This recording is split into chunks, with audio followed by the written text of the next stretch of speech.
How's it going, YouTube? So today we're adding a new truck to the fleet. That is this.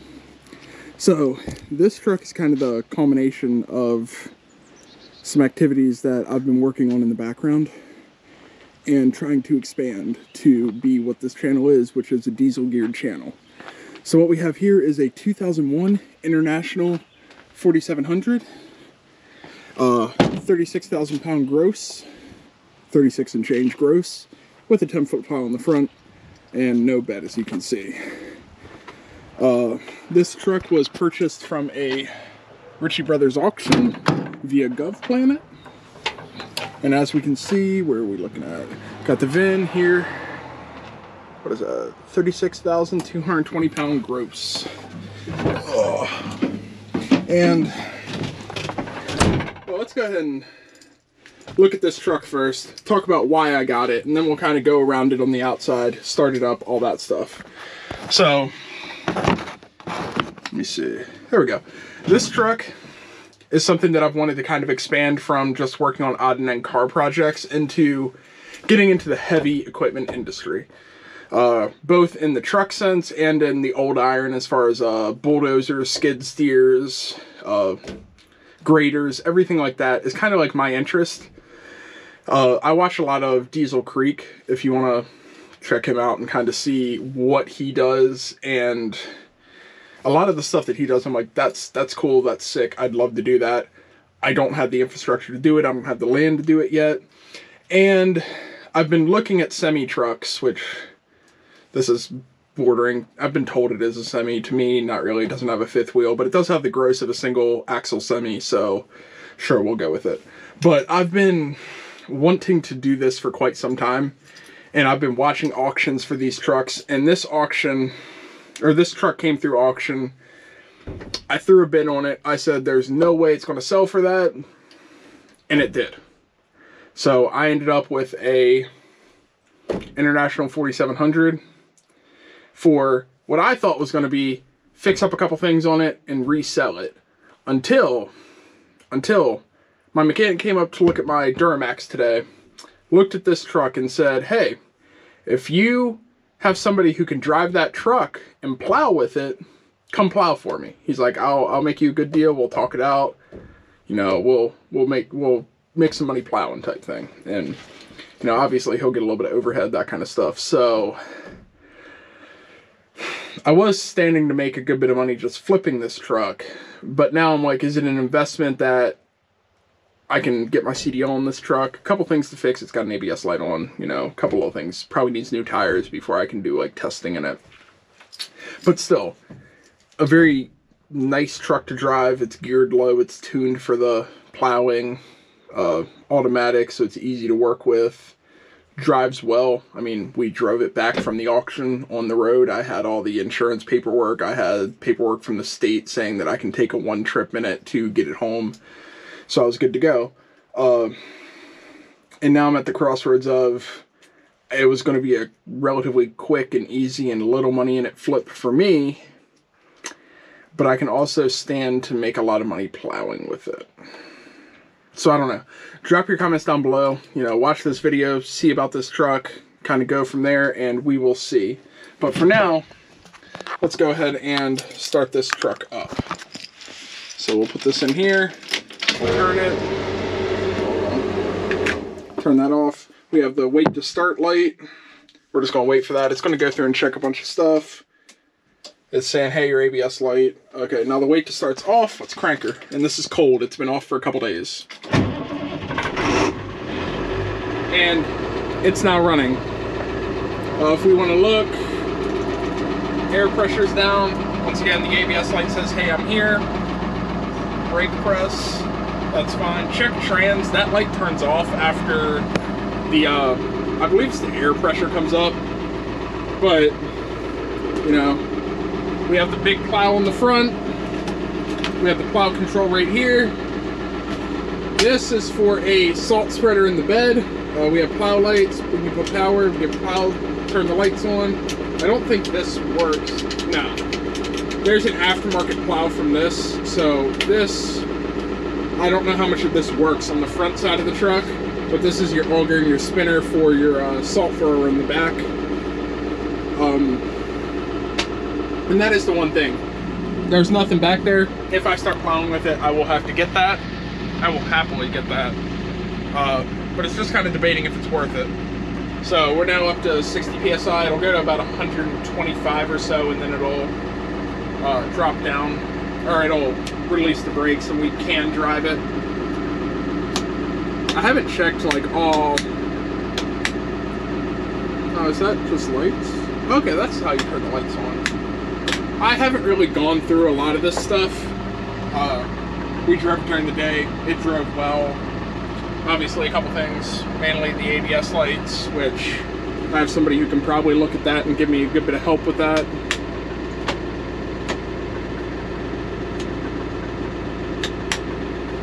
But, yeah. And, as always, air horn works great. Originally that was getting stuck. I went in there and fixed it. That works. The lock was sticky. I sprayed that out. The lock now works right.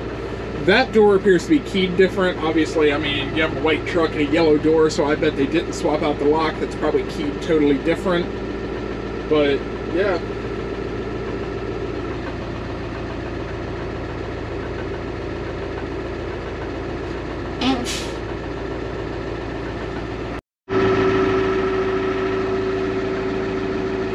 Close to that 125 mark. A couple things. Fuel gauge does not work. Battery gauge works off and on. Mileage, miles per hour, speedo, whatever, that does work. The tach seems to reflect what the speedo says, so I'm not sure. I'm assuming the tach's got something going on. Mileage on this truck, 56,355.6 miles. Hours on this truck, 5,688.8 hours. So it's a plow truck. It idled a lot. Averages 10 miles per hour for the vehicle when it's on. Not unreasonable by any means.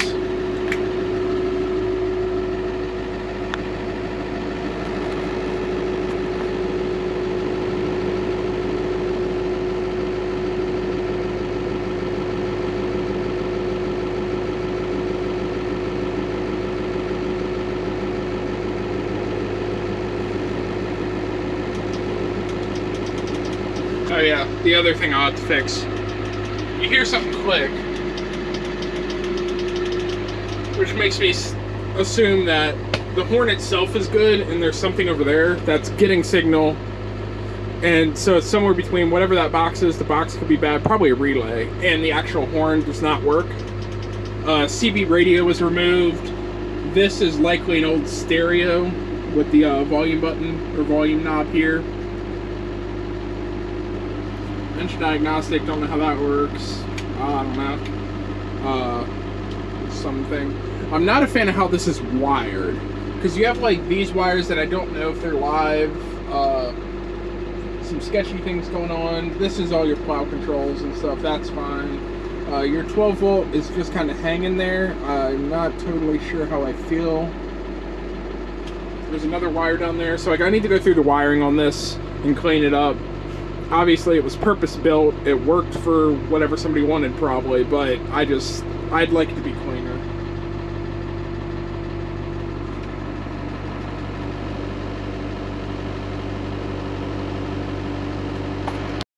So you can hear this truck, honestly not bad.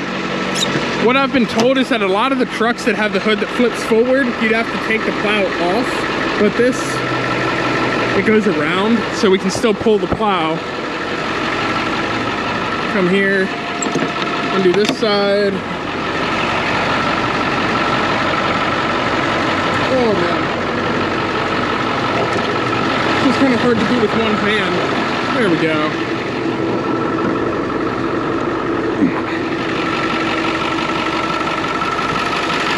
Looking at the diesel engine in here. Sounds really good.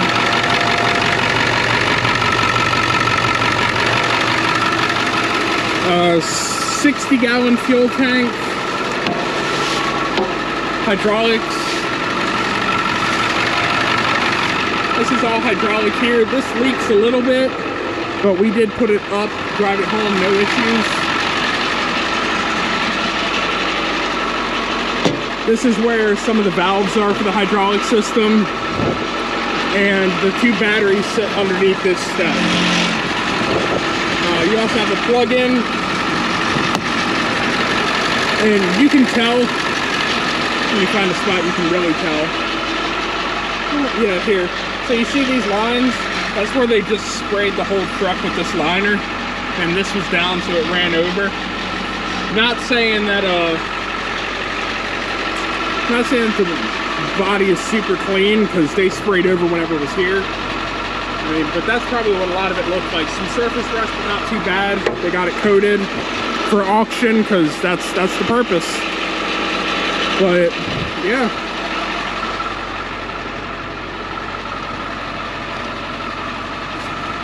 International 4700. What I thought was going to be a flip, and it's probably going to be a plow truck.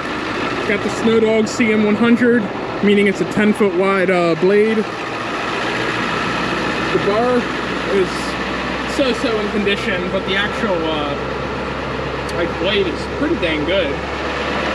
Obviously, I need to replace this over there if I use it for plowing. Revving itself up.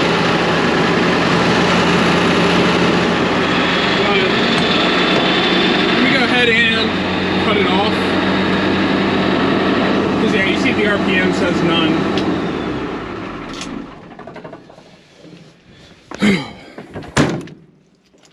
But just kind of to further what I was saying about they just sprayed the truck, you can see that this was probably turned and facing inward. So like, yeah, all this back here is coated. This up here is not. So they put these down in here probably to stop the vibration on the hood, so it wasn't so bad. But there's this wire and this one and a couple others that were just kind of cut, and I don't know what's going on, so I need to trace wires. I thought I just saw a drip out here. No, I think so. Okay, we're good. Yeah, and they sprayed over this, making it look clean. So, I mean, the truck, like, on camera probably looks better than it actually is. But still, I mean, I can't complain. And to put this in perspective for you guys, as I asked you to kind of leave your comments about, should I plow with it or should I sell it? Under $2,600 out the door. There are a little more expenses I got on the way. I paid my cousin a little bit for his time to drive it back because he's got a CDL. I paid for some supplies that I am required to have by the DOT in the cab of this truck when it's being used. So there's some stuff going on with that. But still, from the auction, under $2,600 out the door.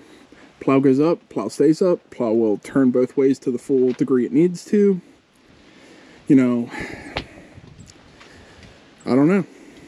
What do you think? What do you think we should do with it? Now, regardless, there's probably going to be some troubleshooting, looking at the wires, cleaning it up, making it look a little better. If I go to plow with it, it's going to need new tires, I believe, because at least one of these, I forget which one, has pretty low tread. Also, this one here has a nick in the sidewall. So if I go to plow with it, DOT is going to do a safety inspection and say, hell no. But hey, I mean, it works.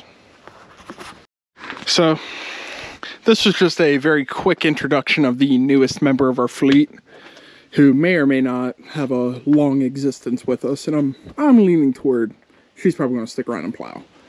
But drop your comments below, let me know. I've been talking with Decolation about it a little bit, getting his opinions. Maybe he'll drop some comments down there. Maybe he'll say a little bit of what we've talked about, or maybe not. So check out that comment section. Other than that, though, that'll do it for me. Let me know what you want me to see, what you want me to do with this truck. What kind of salt spreader, if you want me to do that. You know, should I put a dump bed on it too so I can use it during the summer as a dump truck? You know, what are my options? If it's being plowed, I'm getting my CDL, so I'll go through that whole process too. At which point Jarrett will get his CDL as well. So you'll kind of see how we go through the testing and all that stuff. We'll make sure to document that for you guys if that's the route that you guys want us to go. But thank you, and until next time, YouTube.